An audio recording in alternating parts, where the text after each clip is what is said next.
Hello दोस्तों, Bharat online classes में आपका स्वागत है। मैं अनुज शर्मा।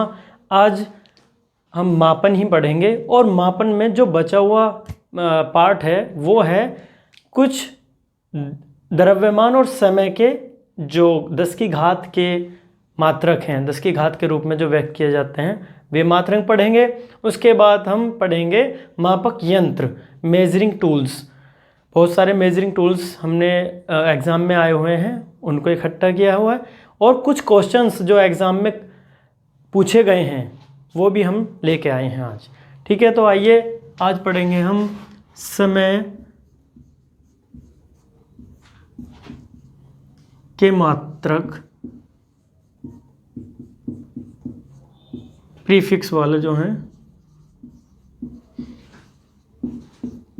ये छोटे मात्रक हैं, समय के छोटे मात्रक।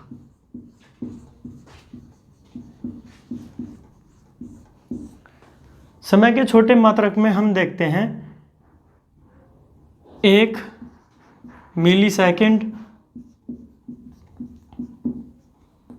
1 माइक्रो सेकेंड,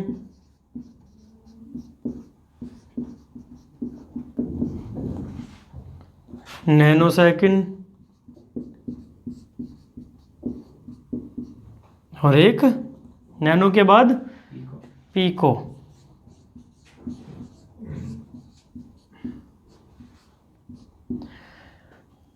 तो आपको इससे पहले पता ही है, तो सभी जानते हैं कि 1 मिनट में 60 सेकंड और 60 मिनट में 1 घंटा। कोई ऐसे पूछ ले 1 सेकंड में, ऐसे आप बता ही दोगे 1 घंटा। और 24 घंटे में, 24 घंटे का क्या होता है? 1 दिन। ठीक है, ये तो आपको नॉर्मल पता ही है। तो अब देखते हैं इनको 10 के घात के रूप में। ये छोटे हैं, काफ़ी सेकंड से छोटे हैं बहुत, जो कि जीवाणुओं में और जो शरीर के बहुत सूक्ष्म कण के बारे में जो उनकी लंबाई ज्ञात करने के लिए प्रयोग होते हैं। मिली 10 की घात -3 सेकंड, मतलब ये सेकंड का, 1 सेकंड का 1000वां भाग है।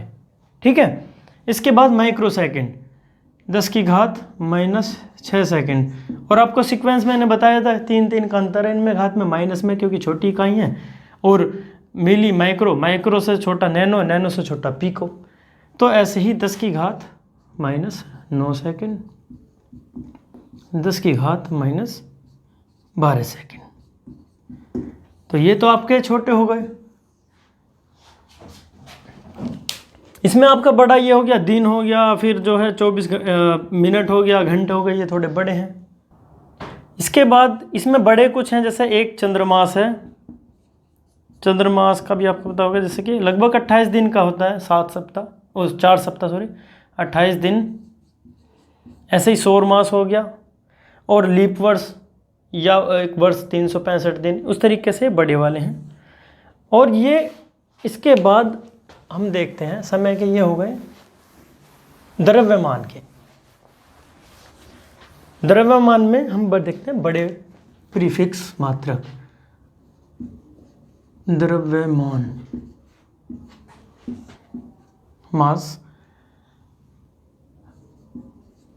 बड़े मात्रक 10 की घात के रूप में।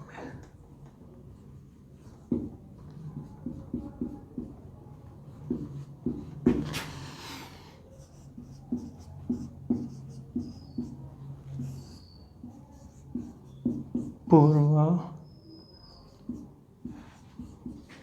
Prefix, okay. इसमें टेरा, गीगा, ये इससे बड़े भी हैं तो, और टेरा, गीगा, मेगा।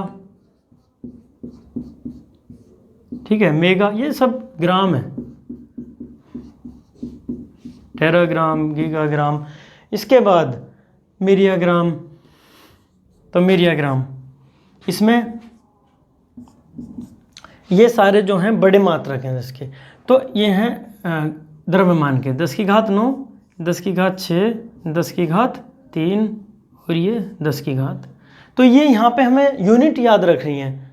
कोई इसमें ग्राम में दे देगा, कभी किलोग्राम में, तो आज हम सिर्फ को लेंगे किलोग्राम में। बड़े हैं, इसको किलोग्राम में लेंगे सारा, और इसको ग्राम में भी चेंज कर सकते हैं। कैसे करेंगे? जैसे 10 किलोग्राम का 1 मिलियग्राम होता है, ठीक है। अब कोई कहने लगे कि 1 मिलियग्राम में कितने ग्राम, तो 10, 1 किलोग्राम में आपको पता ही है 1000 ग्राम, तो 1000 की गुना हो गई, तो 10 की घात के रूप में लिख देंगे, 10 की घात 4 ग्राम। तो ऐसे ही हम इन्हें सब ग्राम में चेंज कर सकते हैं। इसके बाद हम देखते हैं द्रव्यमान के छोटे जो मात्रक हैं, जो नाम दिए गए हैं 10 की घात के रूप में प्रीफिक्स, ठीक है। ग्राम, डेका, डेसीग्राम, ठीक है, फिर मिलीग्राम। तो इस तरीके से हम छोटी लिखते जाएंगे। इसके बाद मिली से पहले सेंटीग्राम, मिलीग्राम, जैसे कि 10 की घात -1, ये सब किलोग्राम में है। 10 की घात -2 और 10 की घात -4, ऐसी सेंटीग्राम हो जाएगा। सेंटीग्राम 10 की घात -5, 6, इसको ऐसे रूप में रखा है इसलिए किलोग्राम में है। 10 की घात -5, मिली 10 की घात -6, ठीक है।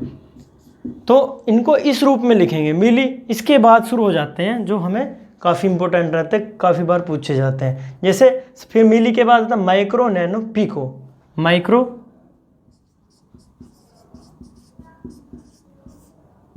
Nano, pico.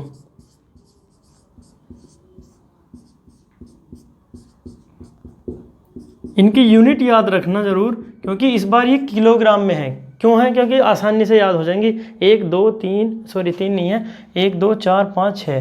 फिर यहाँ पे वही सीक्वेंस आ जाएगा 10 की घात, माइक्रो 10 की घात -9, नैनो 10 की घात -12 और पीको 10 की घात -15।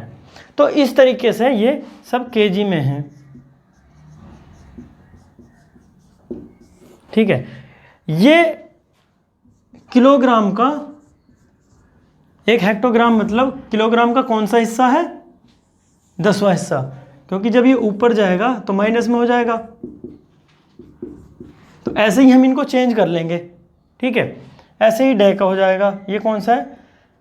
किलोग्राम का 100वां हिस्से को बोलते हैं डेकाग्राम। सेम आप ऐसे कर लेंगे।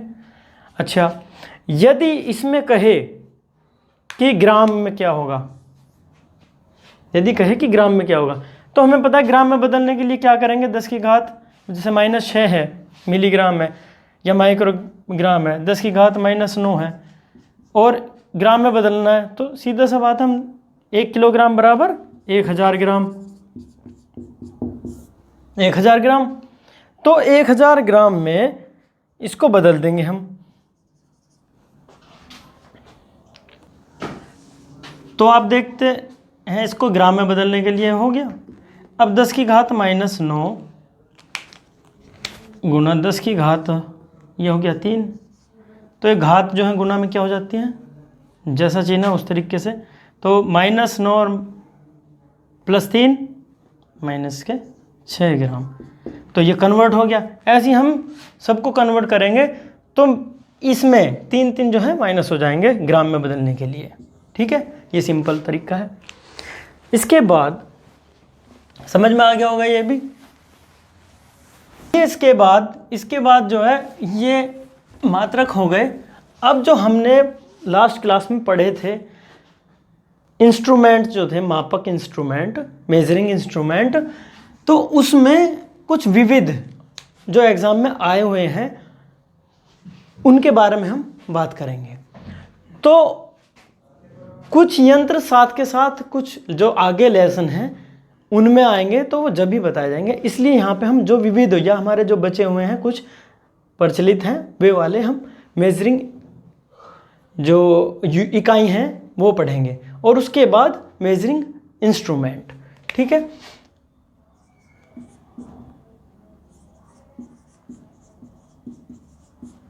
कुछ इकाई जैसे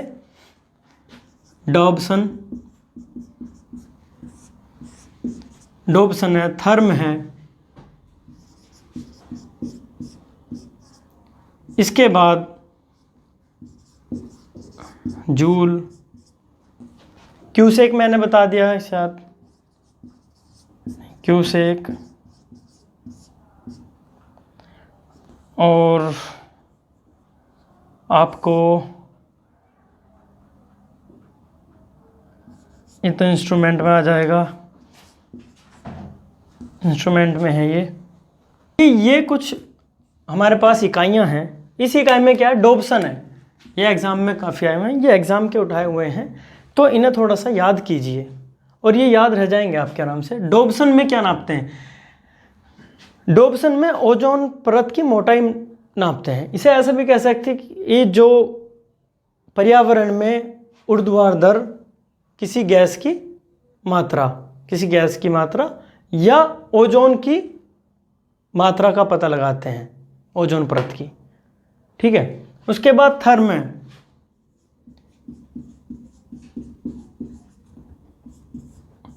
थर्म में क्या मापते हैं, ऊष्मा। अभी थर्म के जब लेसन में आएंगे तो उसमें बहुत सारे टाइप के थर्म हैं, आजकल डिजिटल हैं, उससे पहले अल्कोहल वाले और फिर पारे के लिए, तो ज़्यादातर इसमें पारा और अल्कोहल काफ़ी यूज़ होता है। जूल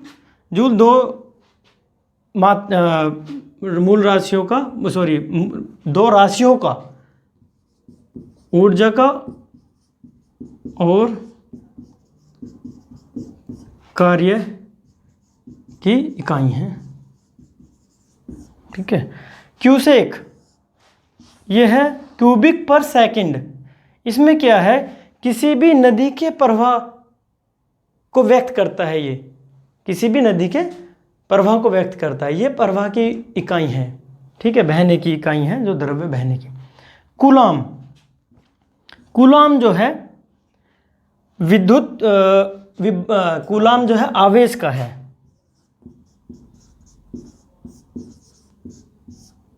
वोल्ट का आपको पता है, विभवांतर।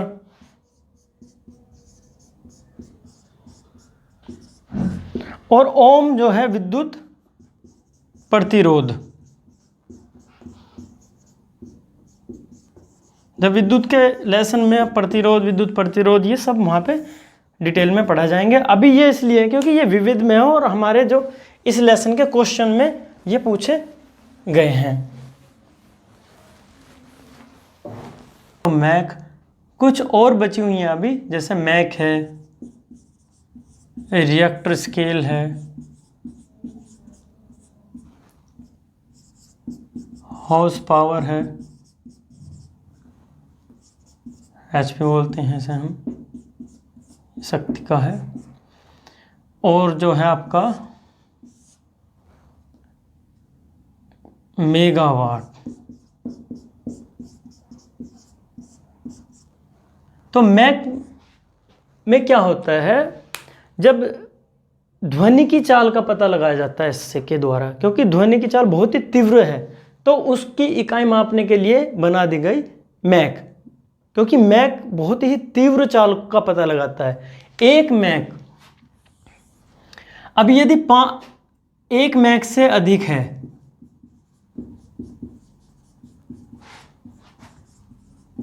कोई चाल किसी माध्यम में, जैसे कोई पाइप लीजिए, उसमें एक साइड में आप कोई साउंड कीजिए, तो उसकी जो चाल है, दूरी के हिसाब से, समय के हिसाब से जो चाल है, वही क्या है, 1 मैक में मापी जाती है। तो मैक में यदि 1 मैक से अधिक है वह चाल, तो उसे बोलते हैं सुपर सोनिक। और यदि 5 मैक से अधिक है तो उसे बोलते हैं हाइपर।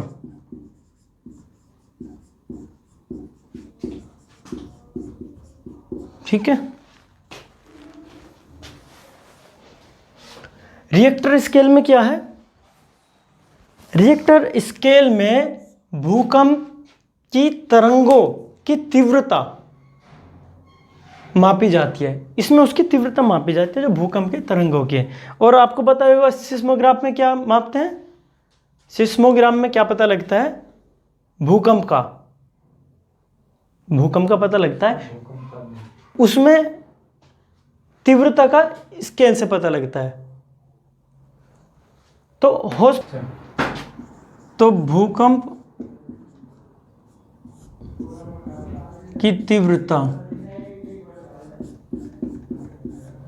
और जो सिस्मोग्राफ है उसमें पता है भूकंप का पता, मतलब भूकंप का अध्ययन, भूकंप के बारे में ग्राफ सिस्मोग्राफ में। ये हॉर्स पावर है। हॉर्स पावर किसकी है? शक्ति का। ठीक है। ये भी जो शक्ति के लिए, जो पावर के लिए यूज किया जाता है हॉर्स पावर।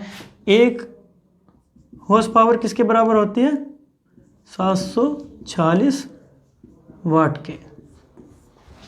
ऐसी ये भी पावर का है, लेकिन ये मेगावाट है। ये बड़े पावर को मापने के लिए यूज होता है। जैसे बिजली घरों में, काफ़ी बड़े बिजली घर हैं, वहाँ पे मेगावाट। ठीक, मेगावाट 10⁶ वाट। तो ये बड़ी इकाइयाँ, तो ये वाट का 10⁶ वाट के बराबर 1 मेगावाट होता है। तो इसके बाद जो बीच में आएगा याद वो बता देंगे। अब हम पढ़ते हैं measuring instrument. Measuring instrument,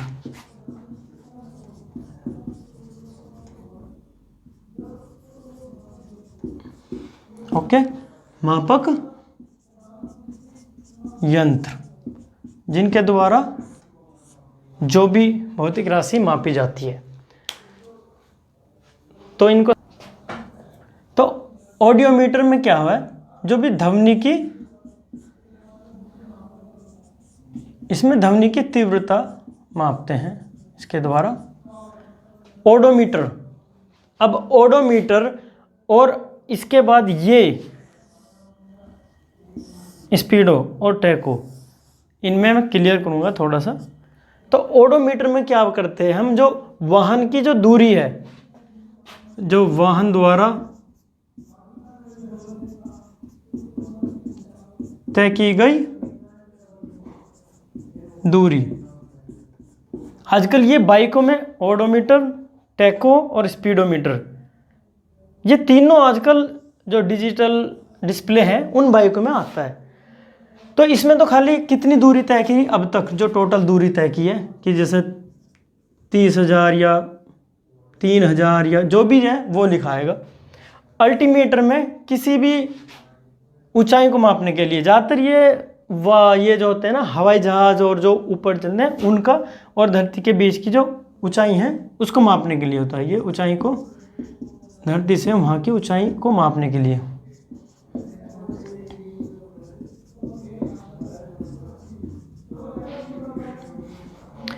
ammeter आपको पता ही है,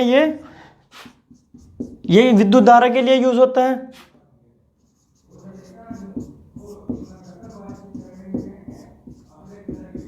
मापने के लिए। अब हाइड्रो और हाइग्रो में थोड़ा सा ध्यान रखिए। हाइड्रोमीटर जो है किसी भी तरल पदार्थ का जो सापेक्षिक घनत्व है, इसको लिखेंगे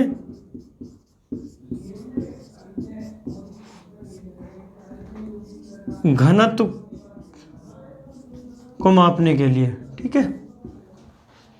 हाइग्रोमीटर, इसमें हवा की आर्द्रता, हवा में एक तरह से नमी कितनी है उसको बताता है। ये हर अब जो वातावरण में हर जगह अलग अलग होता है, इसलिए इसकी जरूरत पड़ती है हाइग्रोमीटर।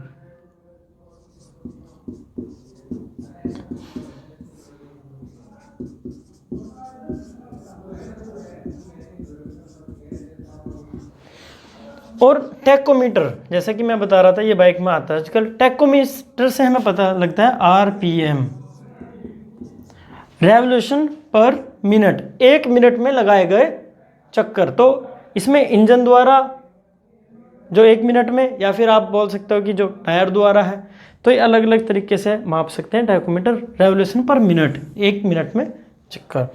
स्पीडोमीटर में हमें स्पीड का पता लगता है। अब देखो स्पीड और इसमें अंतर आपको पता ही लगा होगा। इसमें खाली आपको दूरी बता देगा, टोटल दूरी कितनी है, और इससे हमें पता लगेगा कि स्पीड कितनी है, चाल कितने समय में कितनी दूरी तय की गई। और सिस्मोग्राफ जो अभी बता रहा था मैं भूकंप के लिए। उसके बाद पॉलीग्राफ से हम झूठ का पता लगाते हैं।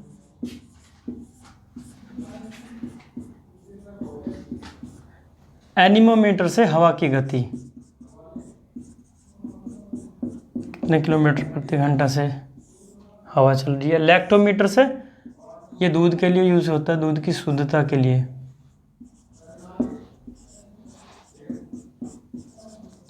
शुद्धता या उसका घनत्व भी पता लगता है। पायरोमीटर जो है ये ताप मापने के लिए यूज होता है, लेकिन ताप मापने के लिए जो बड़े स्केल्स हैं, जैसे 1500 डिग्री से अधिक के ताप के लिए, ताप मापने के लिए ये रिएक्टरों में और जो बड़ी भट्टियाँ होती हैं उनमें प्रयोग होता है। कार्डियोमीटर में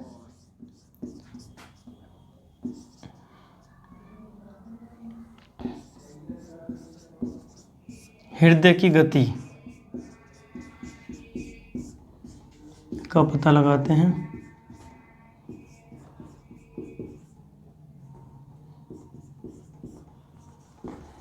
फेदोमीटर से समुद्र की गहराई,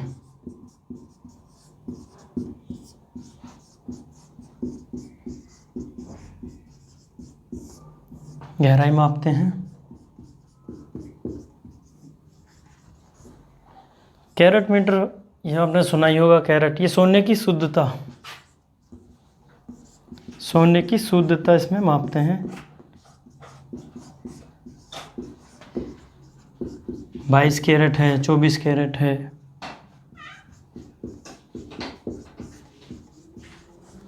इसके बाद है थर्मामीटर। आपको पता ही है थर्मामीटर से क्या, ऊष्मा।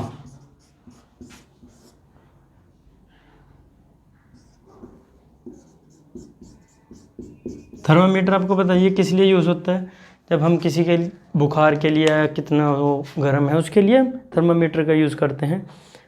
और कैरेट, सोने की शुद्धता, इसमें 2 तरीके से होते हैं, जैसे 22 कैरेट का है और ज़्यादा अच्छा सोना जो रहता है 24 कैरेट का है। कार्डियोमीटर हृदय की गति, एक यंत्र होता है जो हृदय की गति दिखाता है। पायरोमीटर ताप मापने के लिए, जो ये बड़े ताप मापने के लिए हैं। ये तो है ताप मापने के लिए, लेकिन ये वो ताप मापने के लिए हैं जो 1500 डिग्री से है। इसका मतलब है कि रिएक्टर और जो भट्टियाँ वहाँ पे ही प्रयोग होता है। लैक्टोमीटर दूध की शुद्धता, एनीमोमीटर हवा की गति, पॉलीग्राफ से झूठ का पता लगाते हैं। इसके बाद एक पेडोमीटर और उसी तरह एक जीपीएस, ये कुछ नए आजकल मोबाइल फ़ोनों में भी यूज़ हो रहे हैं। पेडोमीटर, तो अभी जैसा पेडोमीटर है, पेडोमीटर में आजकल ये प्रयोग हो रहा है, ऐप्स में भी आता है। ये क्या है, हमारे जो कदम हैं, मनुष्य के कदम मापने में कितने कदम हुए।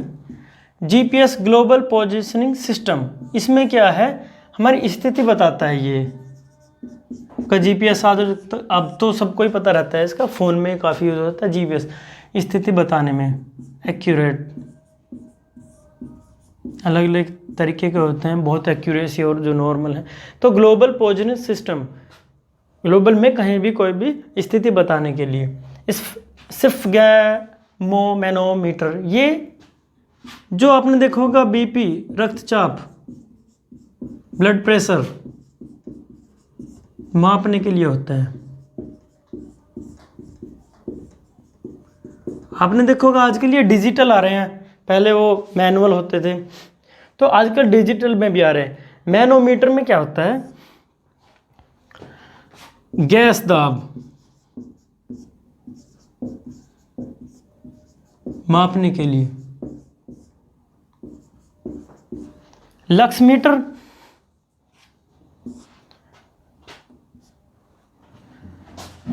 इसमें क्या नापते हैं कि जब प्रकाश की तीव्रता,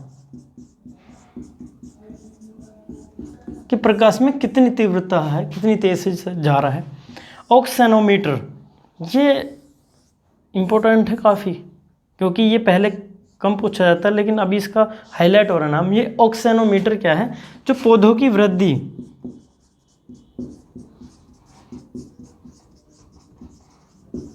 अभी नए नए भी चीज़ें आती हैं, मीटर आते हैं, तो उनके बारे में भी हम टाइम टू टाइम डिस्कस करते रहेंगे जो भी नया आएगा। अब जैसे ये ऑक्सेनोमीटर पौधों की वृद्धि पता लगती है इसे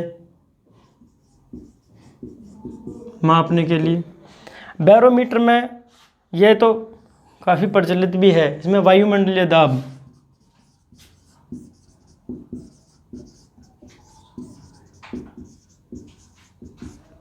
मापने में होता है। और आपका स्पेक्ट्रोहीलियोग्राफ, ये सूर्य की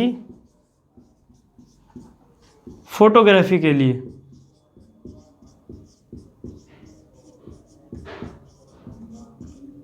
ठीक है। तो ये हमारे कुछ मेजरिंग इंस्ट्रूमेंट हैं।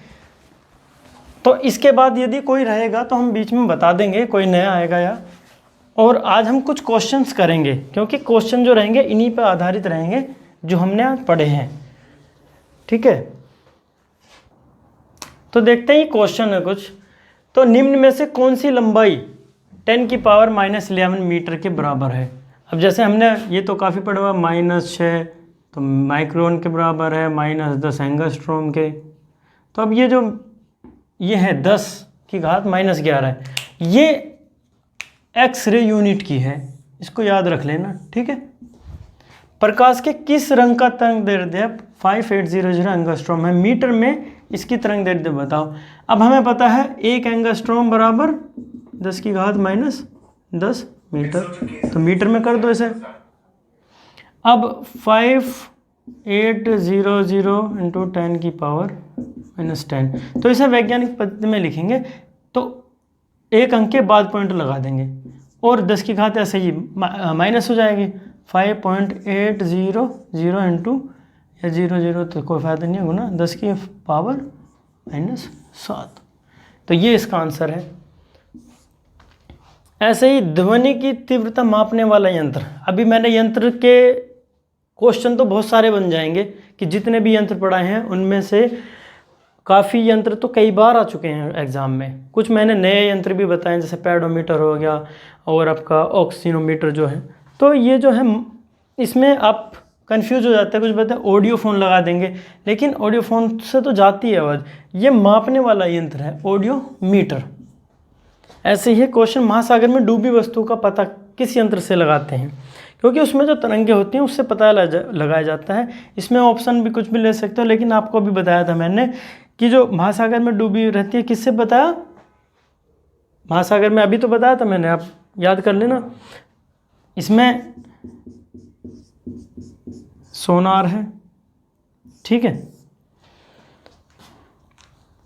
पास्कल इकाई हैं दाब, तो पास्कल दाब का। अच्छा, इसमें महासागर में जो डूबी वस्तु का पता यंत्र जो है, ये उसमें शायद नहीं बताया होगा, सोनार से हम महासागर में कुछ भी वस्तु डूबी हुई उनका पता लगाते हैं। और हाँ, मैंने यंत्र में बताया था कि फेदोमीटर बताया था, फेदोमीटर से क्या पता लगाते हैं, समुद्र की गहराई।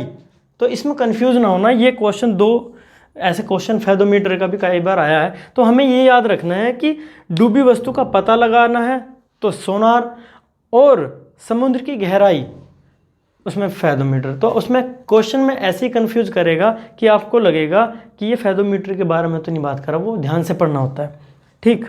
इसके बाद देखते हैं कुछ और क्वेश्चन।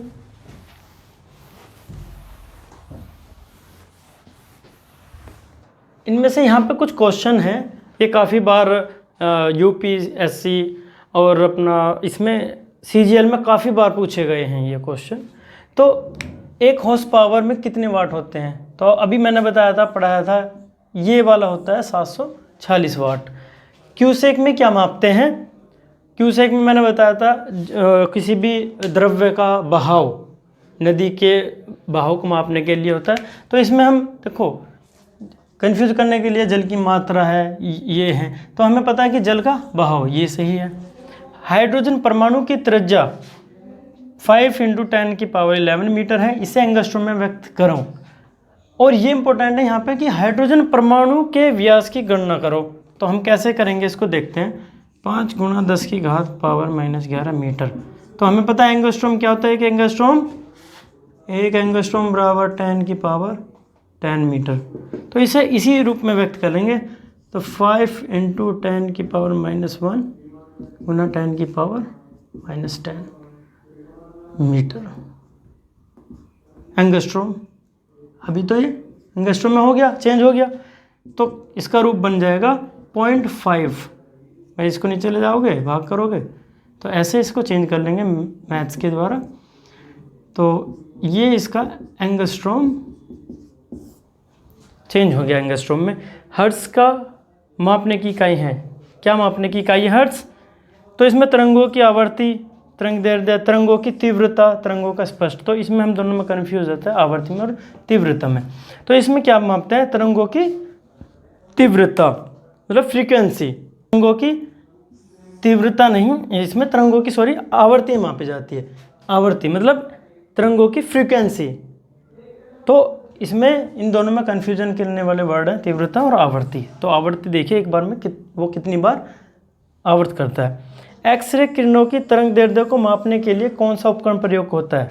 तो जो हमारे एक्सरे की जो तरंग दैर्ध्य है उसको मापने के लिए हम बैग स्पेक्ट्रोमापी यूज़ करते हैं, ये सही है। अच्छा, अभी एक्सरे के क्वेश्चन आया, तो एक्सरे का मैंने बताया था आपको 10⁻11 मीटर किसके बराबर होता है? 1 एक्सरे यूनिट। तो ये मिस हो गया था, मेरा भी ध्यान आया, ये -14 है, ठीक है, इसको सही कर लीजिए। ये इंपॉर्टेंट है क्योंकि ये रेयरली पूछा बुकों में दिया हुआ है, तो इसको ध्यान रखें। 10⁻14 मीटर 1 एक्सरे यूनिट है। तो आज हम, अच्छा इसमें एक बात हो रहा है कि इसमें बहुत सारे क्वेश्चन ऐसे ही CGL से लेके UPPS में भी ऐसे ही काफ़ी क्वेश्चन पूछे गए हैं, बस उसमें क्या है ऑप्शन या मेल के वाले आ जाते हैं। तो आप ध्यान रखिए कि ये चैप्टर बहुत इंपॉर्टेंट है। इसमें हम बल के मात्रक या बल किसका मात्रक है, बल उल्टा पूछ लेता है, ठीक है, बल का मात्रक क्या है, तो बल किसके, बल की विमा को व्यक्त कीजिए और मात्रकों को व्यक्त कीजिए, इससे हजारों क्वेश्चन बन जाते हैं। तो हमने तो ये इंपॉर्टेंट कुछ क्वेश्चंस किए हैं। तो आगे नेक्स्ट क्लास के लिए, नेक्स्ट चैप्टर के लिए वीडियो देखिए और इस वीडियो को भी लाइक, शेयर और सब्सक्राइब कीजिए। Thank you. जय हिंद।